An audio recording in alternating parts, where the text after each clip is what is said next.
All right. Welcome, everybody, to tonight's event. My name is Lauren Lahav, and this is the YOLO International Call. I'm very excited. Every week we bring on somebody that's going to share with us. It could be about the business. It could be about our products. And tonight's guest is one of my favorite people truly in the world. I remember when I first met you, Celine, but Celine Egan is the Chief Growth and Operations Officer over in Australia. And she joined the direct selling community over 30 years ago to make a little extra money. Her commitment to her business changed when, after having children, she wanted something different from life than just returning to her previous corporate role. Within a year of starting in the direct sales profession, Celine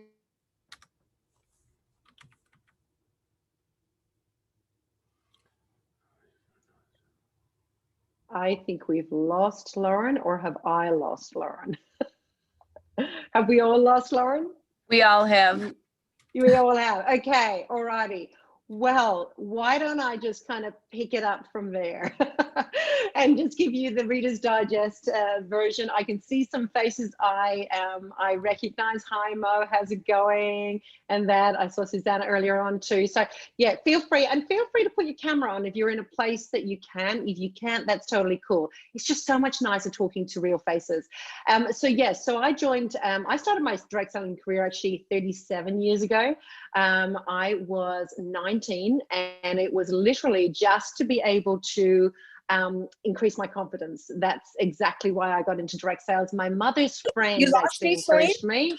Yeah, we had lost you, Lauren. It's all right. I'm continuing to tell them about myself. Okay, tell them about yourself and that you're one of my favorite people in the entire world. So I'm going to pass it on over to you so we don't lose any time here. No worries at all. Oh, hang on, there we go. You're one of my favorite too, because it was my very first Juice Plus conference that I was speaking at as a guest speaker, where I actually met Lauren, and we've been friends ever since. So it's been awesome. So yeah, so a little bit about that. So I actually kind of, as I said, joined direct sales at 19. I'm an introvert by nature. Most people say, no, you're not. I am. And I was very, very shy back then as well. So that was the first reason why I actually got into direct sales. I had no idea what I had in my hand. I just kind of did a little bit, and it did help me with my growth, personal growth.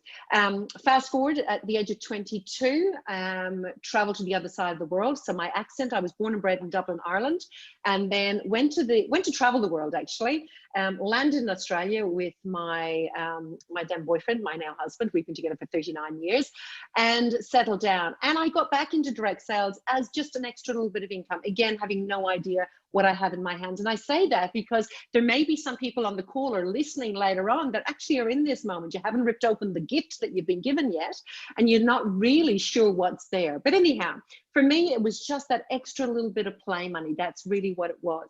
And it wasn't until we actually started having children. We had 2 under 2, and it was also at the time I had a different idea for what I was going to be doing. I was going to, become a mom and then be able to take some time off. But I was working in merchant banking. Interest rates hit 18%, and we had just built our first home. So what was the vision of being able to have time off actually meant that I was back at work when both of our first 2 were only 3 months old, and they were only 18 months apart. So I definitely wanted something different. However, I didn't think anything different was available to me, really didn't.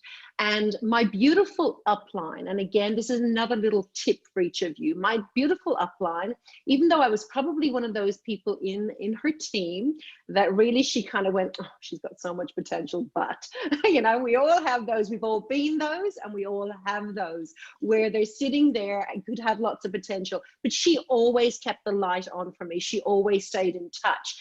And one of these times I had just gone back to work after having Shane, who is now 28. Yeah, 28 now he is.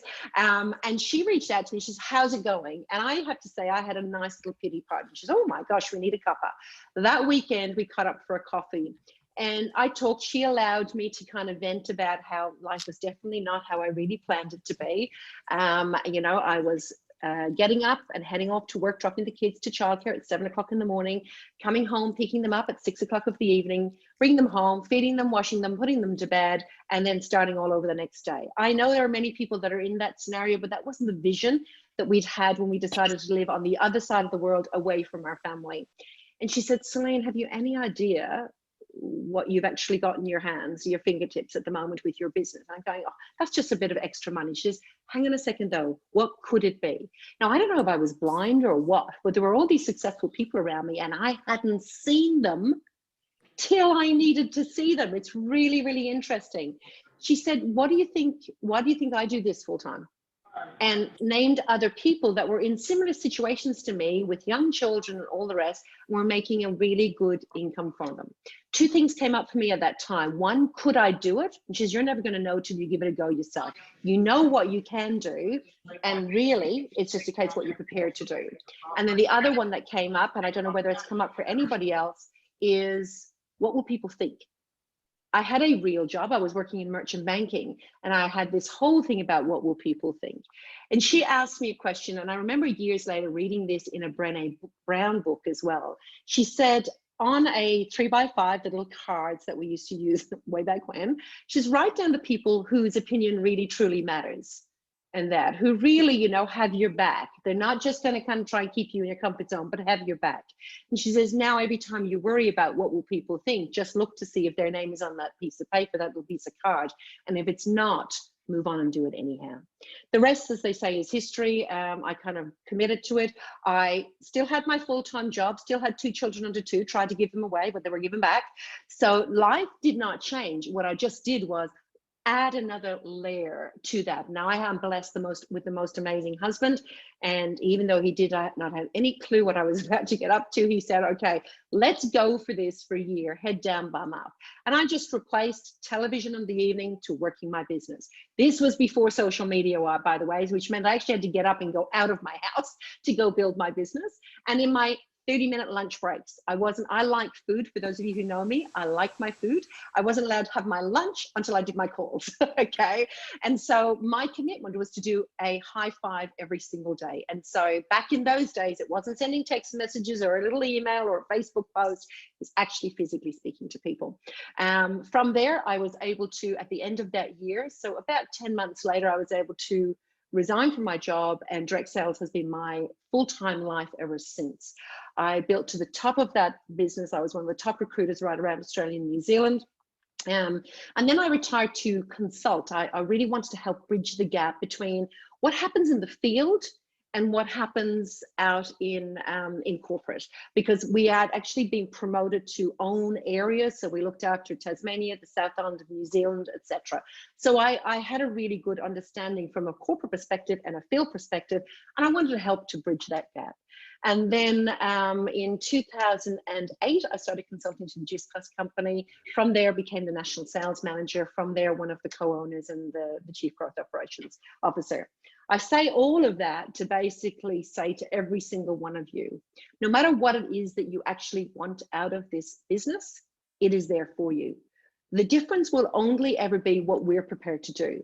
And I'm a huge advocate of having your beautiful big goal, but breaking it down into your everyday choice. What is the everyday choice that you're prepared to do for your business today?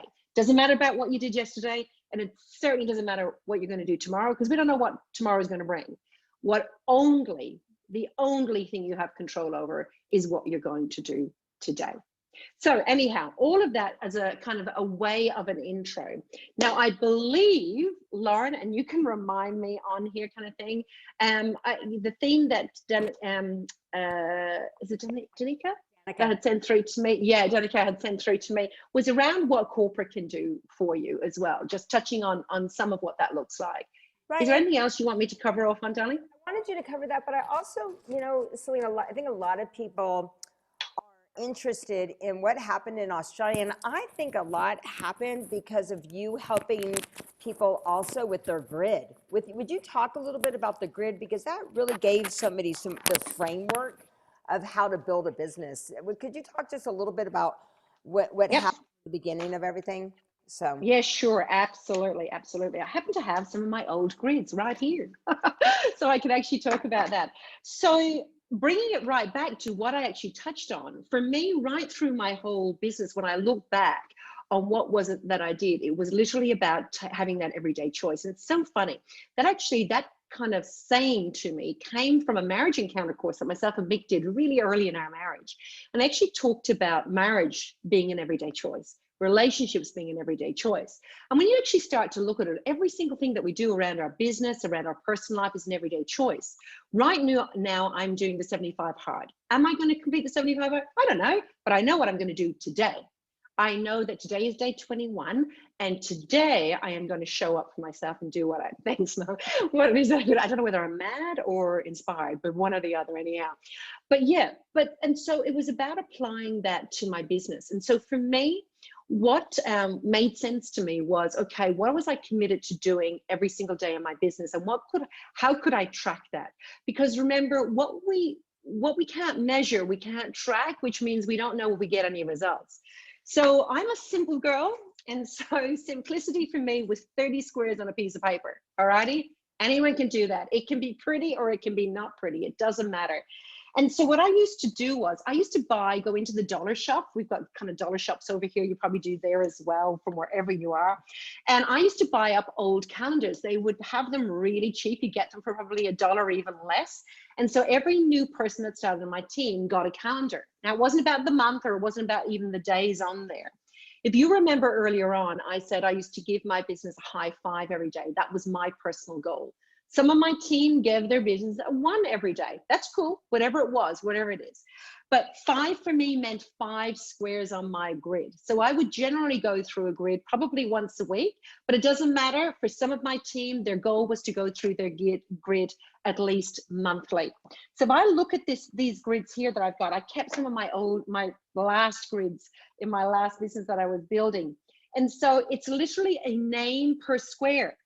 Now that is a connection. That's not just a reach out to kind of go, hi, the weather's really lovely today. What's it like there? Yada, yada. It's actually when I've moved the conversation or the getting to know to actually being about either my business or my product, or inviting them to an event or something like that. That's when they went on my grid.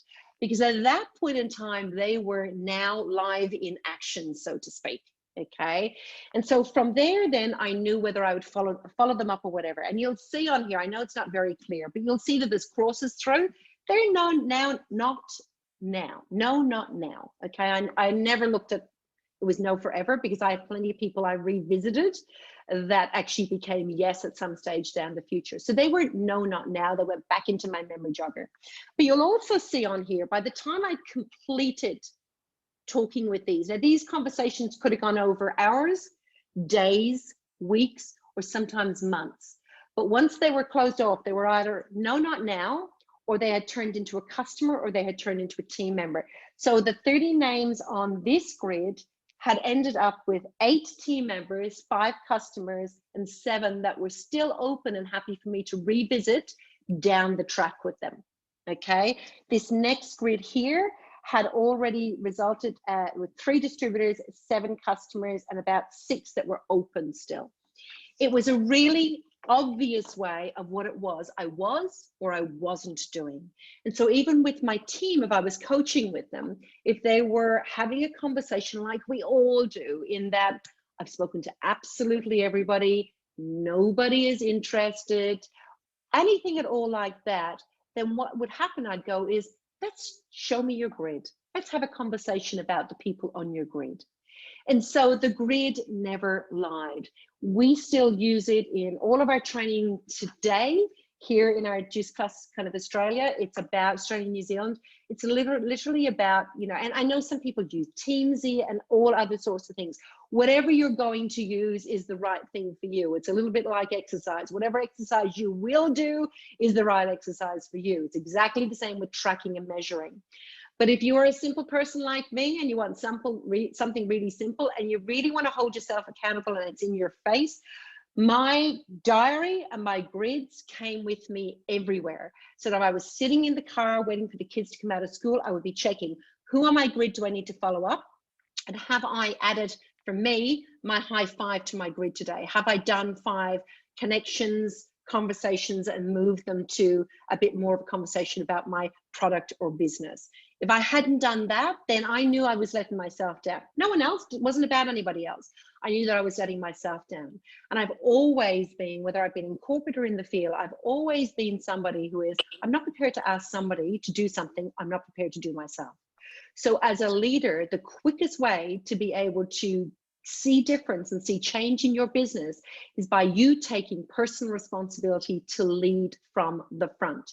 I know I've heard it said by many of our leaders right across the world, and that really and truly, we only, no matter whether we're a PMD plus or they're a brand new partner, our job is to talk to people. Our job is to be continuously attracting customers and attracting team members. That's our job. Everything else we do in collaboration with our teamies along the way. We can't force people to do something that they're not prepared to do themselves. So the one person you can definitely rely on is yourself to lead. I'm not saying we're in isolation, but I often hear on coaching calls, oh, but my team is not doing this, or my team is not doing that, or my upline's not doing this, or my upline. Take personal responsibility, play above the line, and don't drop into blame, shame, and justify. Or when we do, notice it and move back above the line again. I think that's really, really important. I had a little quote that used to sit on the front of my hardback diary for probably about the first 10 years of my career. And it was, if it is to be, it is up to me. I needed to look in the mirror and ask, what was I prepared to do today before I ever asked what my team was prepared to do. I hope that helps on that one.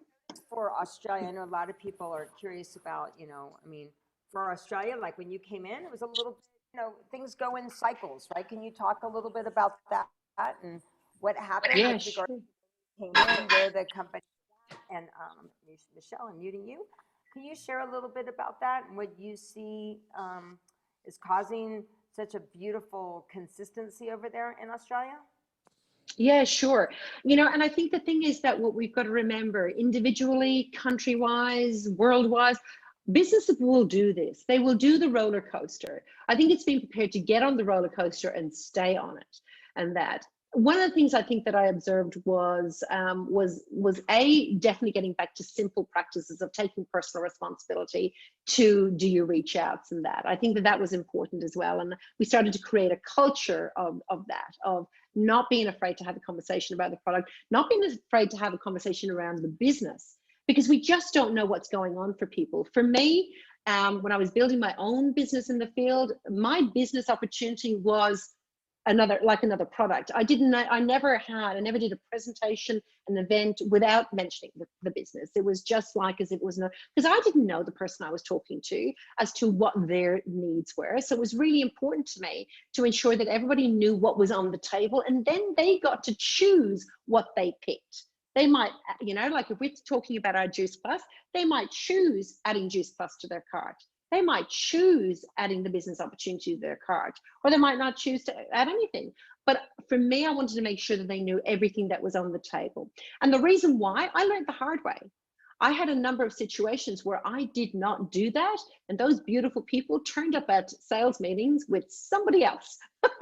And so, you know what, when you kind of have that, and for me, I realized I'd been judging them. So we talked very openly around that. We probably had been very much a country where it was all about the product, which is still great because we've got an amazing product, but also just adding on that business at the other side, I think is really important, because it's not up to me to decide what you want. It's up to me to decide, here are the options, and then it's up to you to decide what it is that you want. So by giving the options in the most beautiful way, and of course that is about getting curious about what is going on for people, asking questions, being genuine about what you feel will be put in the mix, making sure that you're bringing all of those things to the table. So we became very proud out loud about the fact that we are a direct selling business and we have an opportunity as well as an amazing product. That was definitely one of the things that I think helped with growth.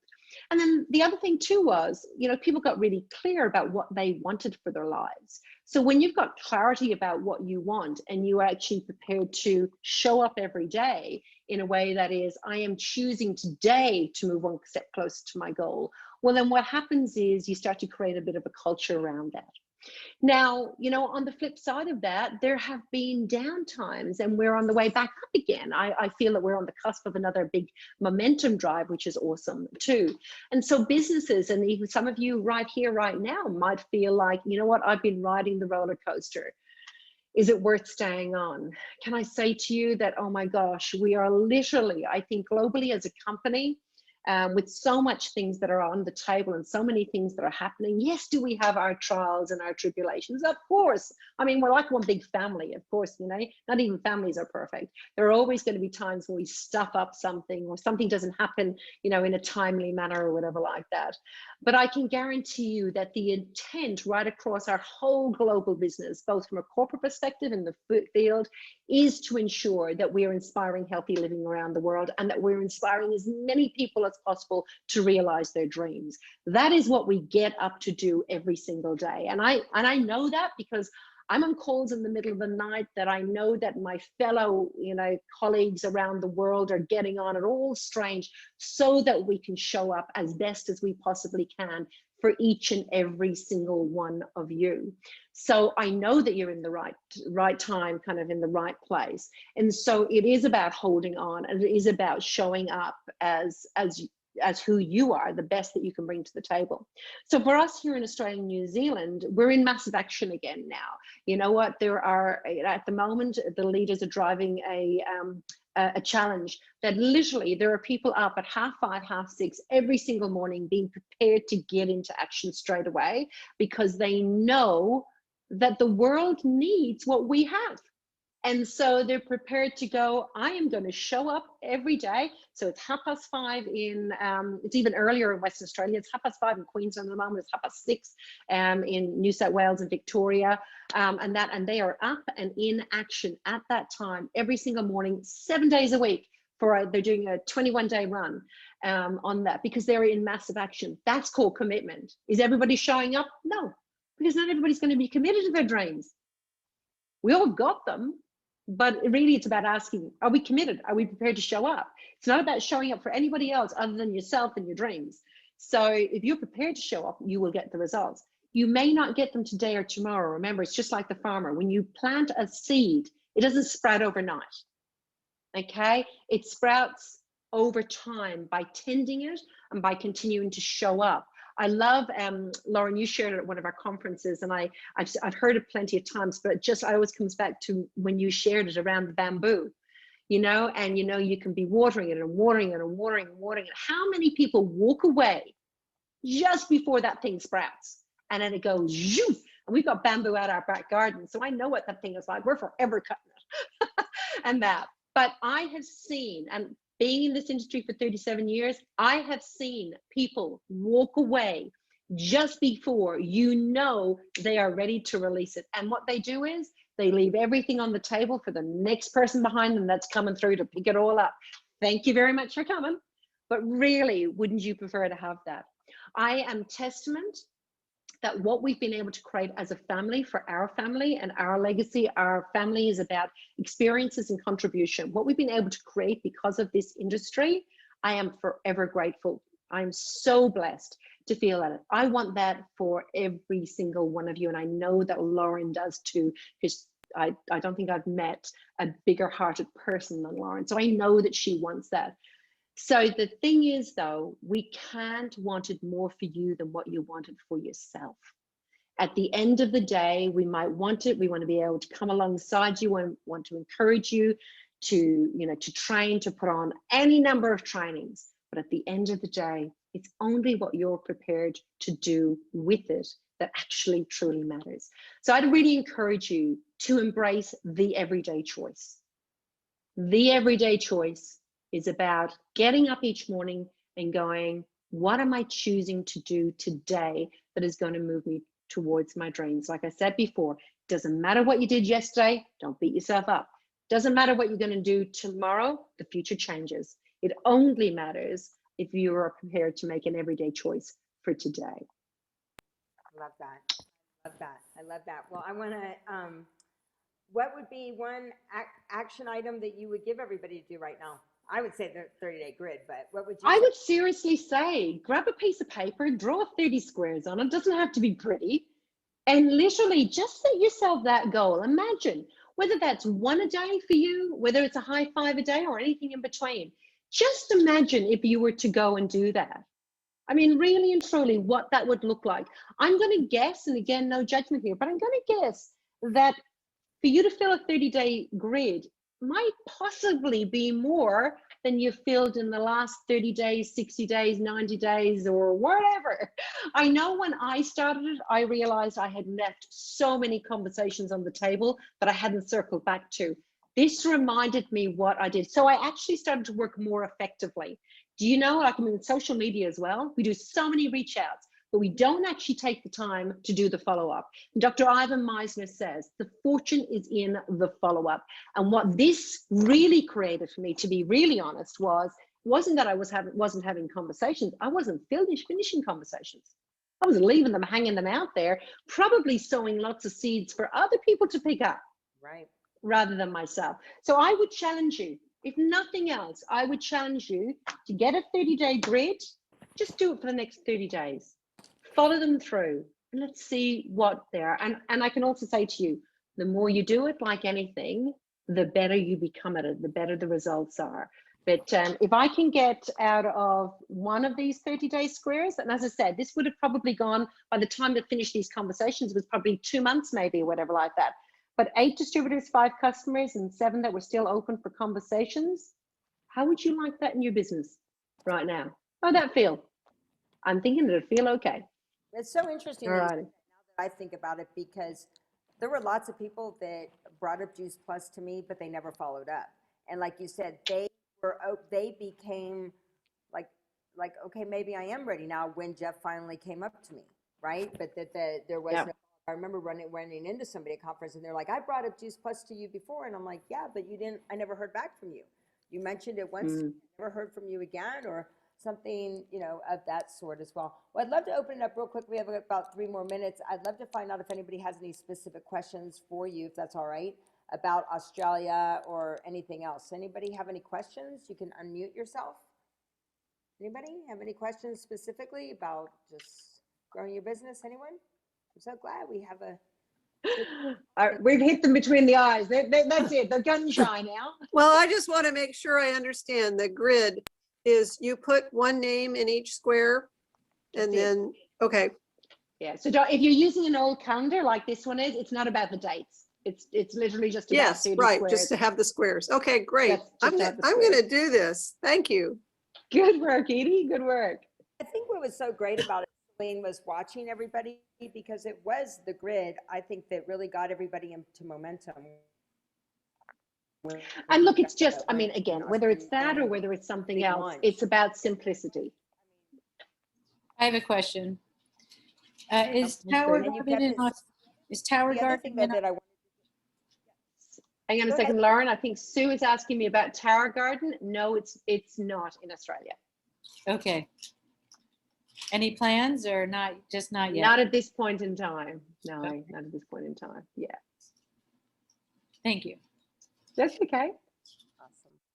And, Celine, you're just such an amazing visionary in how you really lock arms with the field. I just want to thank you so much, just for supporting everybody and believing everybody over there, and all of you that want to know a little bit more. If people can join, correct, the Juice Plus Australia, New Zealand group. I mean, I get so many calls from people asking. They can actually join, correct, and plug into calls? Absolutely. They just need to answer the questions, because we are very security driven. We're just being really mindful of that. So if you do need to answer the questions to be able to get access, or the team will not let you in because it's managed by the compliance team. So, but I know there are actually quite a number of you that are probably already in there, and that's not a worry at all. Awesome. Are there any other questions? Cool. One more question before we take off? Anybody? I love to give things away, so I'm going to give something away. Just tell me when to stop, and I'm going to give a gift away. So anybody, tell me when to stop, Celine. Tell me when to Stop. Okay. Stacy King. Stacy King, you just won a $15 Starbucks gift card. So Stacy King for winning a Starbucks gift card, and I couldn't have given it to you, but now we're going to send it to you in the mail. So anyway, thank you. I think people love the call, so I appreciate it. And we're here every Monday at 5 p.m. Pacific. Thanks, guys. Take care, everybody. God bless. Bye. See ya. Thanks, Celine. Thank you.